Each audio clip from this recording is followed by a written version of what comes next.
Sí, sí, sí que hay preguntas, Guillén. Hay preguntas desde la participación de Cristina en adelante. Entonces, habiendo terminado ya las intervenciones, si os parece, yo he hecho un filtrado de preguntas y las voy trasladando, si os parece bien. Venga, nos comenta Cristina por el chat, también exigen que la representación de la RLPT en la comisión se conforme en función de su representatividad dentro del comité de empresa. ¿Es así? ¿O siempre que el comité acuerde a quién se designa para dicha comisión es suficiente? Vale, en este punto es importante una cosa, no es lo mismo la cantidad de personas que el porcentaje de voto que va a tener la RLT en la comisión. Es decir, una cosa es designar a las personas que van a representar a la RLT en la comisión negociadora, que puede ser una por cada sindicato presente, y otra cosa es que uno de los sindicatos tenga un 80% de la representación y otro un 20%. Es decir, va a haber dos personas, si se acuerda de esta manera. Y no hay problema, Recon no va a poner ningún problema si solamente hay dos personas de los dos sindicatos que hay en el comité, mientras que cada uno, y se deje constancia, yo siempre recomiendo dejar constancia de ello en el reglamento de la comisión, se indique con qué porcentaje de voto va a tener su votación, valga la redundancia, en las decisiones de la comisión. Gracias, Cristina. Vamos con la siguiente. Pilar nos dice, máximo 6 personas, pero no 6 sindicatos. ¿Cuáles se consideran más representativos?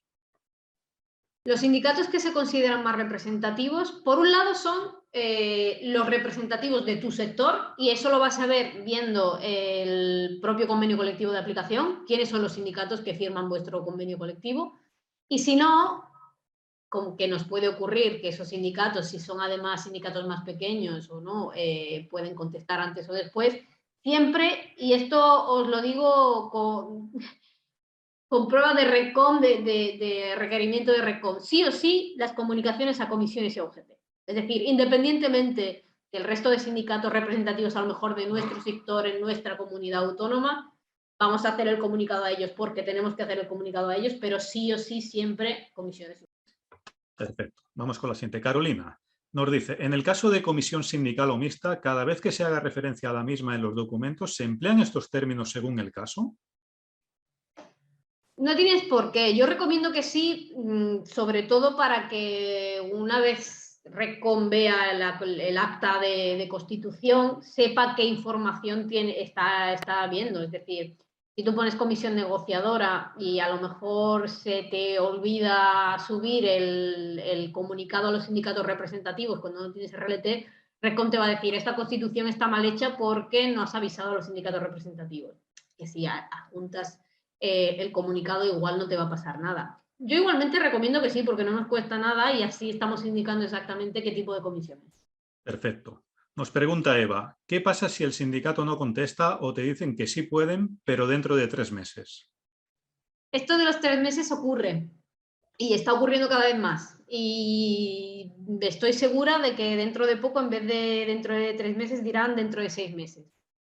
Si no contesta, tenemos un problema, porque no podemos igualmente hacer nada, es decir, tenemos que seguir insistiendo. Si ya tenemos la respuesta de que en 3 meses, en 6 meses van a venir a negociar, esto ya lo tenemos, es decir, vamos a ir trabajando en hacer el diagnóstico, vamos a ir trabajando en recopilar datos, hacer la auditoría retributiva, todo lo que implica un trabajo, que es un trabajo que lleva tiempo, y cuando por fin puedan venir, pues ya constituimos la comisión negociadora y está todo pues sobre la mesa ya trabajado, pero tenemos que esperar. Si no esperamos, no, o sea, no podemos hacer nada más. Muy bien. Nos pregunta Pilar, si se ha registrado antes de marzo sin acuerdo, ¿se supone que hay un plazo máximo de 1 año para llegar a un acuerdo? No, si se ha registrado sin acuerdo, está registrado. No hay que llegar a... Es decir, el plan tiene que estar negociado. Otra cosa es que se llegue a acuerdo. El 901 te permite registrar sin acuerdo, si no, no te hubieran dejado registrarlo. Muy bien, Cristina, pues vamos con la siguiente. Eva, se supone que si el plan está registrado ya se cumple con los contenidos obligatorios, ya que si no, no se puede registrar. No, porque si lo hemos registrado antes de que entrara en vigor el 901 o el 902, en ese momento estaba registrado según la normativa de aplicación. Sin embargo, luego tenemos normativa de aplicación posterior y el propio 901 te dice que tienes que adaptar, que tienes por un lado te dice que tienes 1 año para planes registrados, para adaptarlo a la nueva normativa, y por otro lado te dice, y además tienes que tener un proceso de modificación por el cual, si aparece nueva normativa de aplicación, tengas que adaptar el plan. Así que no es válido. Muy bien. Paloma nos pregunta, ¿la administración pública, universidades, también tienen que seguir los reales decretos 901 y 902?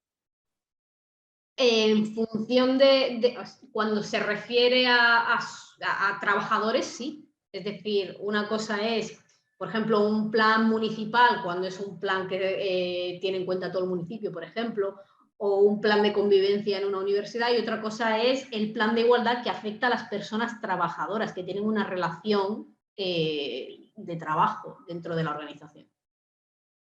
Mientras tengamos más de 50 personas, afecta. Perfecto. Nos pregunta Deprats. ¿El agente de igualdad puede ser una persona interna de la empresa que tenga la titulación de agente de igualdad o tiene que ser externa a la empresa? No, puede ser interna y de hecho es recomendable que sea interna. Es la persona que va a estar trabajando día a día por la implantación del plan de igualdad. Sí, también una puntualización. Sí que es cierto que no existe una regulación al respecto, ¿vale? Con lo cual, también se puede externalizar la figura de agente de igualdad, ¿vale? De momento, no hay ninguna comunicación por parte de la autoridad laboral que no se pueda hacer, ¿vale? Bueno, es algo que queda en el aire, pero sí que es cierto que es recomendable que sea una persona de la misma organización. ¿Un canal de denuncias puede ser anónimo? ¿Y cómo afecta la directiva de la Unión Europea sobre canal de denuncias en las empresas? En relación a la directiva, ahora Guillem nos puntualizará más el canal de denuncias concreto de acoso sexual, pero la directiva exige, no es que pueda, es que exige que sea anónimo. Y de hecho aquí ha habido una evolución tremenda en cuestión de 10 años en España, porque hace 10 años había una instrucción de la Agencia de Protección de Datos diciendo que un canal de denuncias no podía ser anónimo. Evidentemente la experiencia de otros países es que era como se cursaban más denuncias. Y finalmente esa evolución ha acabado en que se modificó la Ley Orgánica de Protección de Datos y cuando entre en vigor la directiva a la que hace referencia a la consulta, bueno, en vigor ya está, pero tiene que ser traspuesta, que aún no lo ha sido por el Estado español. En teoría tenía que haber sido el pasado 17 de diciembre. Será obligatorio para todas las empresas de más de 50 trabajadores tener un canal de denuncias que deberá ser anónimo. Luego es lo que decía Guillem, habrá que ver si ese canal de denuncias es el óptimo, que se pueda denunciar de forma anónima o no para casos de acoso sexual. Pero el canal de denuncias con carácter general puede y debe ser anónimo. Sí, es correcto, ¿eh? ¿Vale? Lo que pasa es que aquí nos encontramos con un problema, ¿vale? Sobre todo para aquellos peritos expertos en conflictos por acoso, cuando te encuentras con una denuncia anónima dirigida contra una persona en concreto por un tema de acoso sexual, en principio estás dejando a esta persona en indefensión. ¿Vale? Porque claro, el proceso de análisis posterior, ¿vale? Que se fundamenta, por ejemplo, en materia de acoso laboral, utilizamos el método Hamm o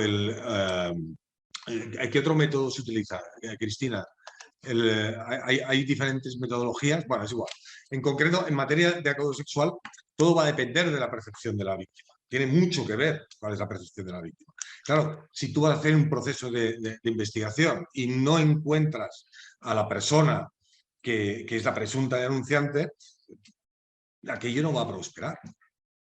¿Vale? Con lo cual, yo creo que el espíritu de la ley, Jesús, corrígeme aquí, el espíritu de la ley va por aquellos tipos de delito que hablan más de temáticas más de corrupción, más de delitos fiscales, los cuales que pueden ser perseguidos por fiscalía directamente y que, claro, si va a iniciarse un proceso de este tipo, si no tienes a la persona denunciante, bueno, ¿qué vamos a hacer? Eso nosotros desde Igual recomendamos claro, que para temáticas de acoso sexual, que este canal de denuncias que no sea anónimo. Por eso, a veces, cuando nos lo comentan los clientes, decimos, hombre, te recomendamos directamente que tengas un canal de denuncia específico para temáticas de acoso sexual, ¿vale?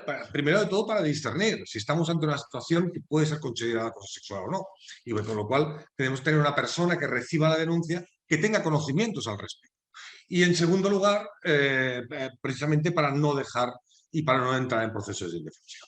Y desde luego, en ese sentido, hay que dejar claro que el canal de denuncias tiene que permitir la denuncia anónima, pero lógicamente no solo anónima. Por tanto, la víctima siempre estará en condición, y como muy bien apunta Guillem, para este tipo de delitos lo lógico es que la víctima manifieste su identidad lógicamente, identidad, que la directiva, de hecho, el nombre que tiene es curioso porque el nombre no es Directiva de Regulación de Canal de Denuncias, es Directiva de Protección de los Alertadores. O sea que precisamente la normativa va dirigida a proteger a las personas denunciantes. Por tanto, el canal tiene que permitir la posibilidad de ser anónimo, como dice Guillem, eso pues, será muy interesante para delitos de corrupción, medio ambiente y demás, pero también tiene que permitir, lógicamente, denuncias en las que se identifique la persona, y esa norma lo que hace es regular los derechos a los que tiene. Y uno de ellos, lógicamente, es que no se revele su identidad si no lo desea y si no es necesario para un procedimiento judicial. Y, evidentemente, para valorar si ha habido un trato hostil, humillante y dar credibilidad, difícilmente se podrá hacer en delitos como este si no se conoce la identidad de la víctima.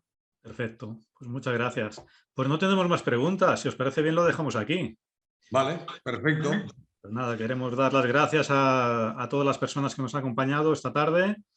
Muchas gracias también a Cristina, a Marina, a Guillén y a Jesús por sus intervenciones. Gracias a vosotros por la invitación. Esperamos que los temas tratados os hayan resultado de interés y os animamos a participar en la siguiente jornada precongresual, que la llevaremos a efecto el 10 de febrero y que abordaremos los temas de prevención de riesgos y recursos humanos en el entorno de la igualdad en las organizaciones, con lo cual los esperamos.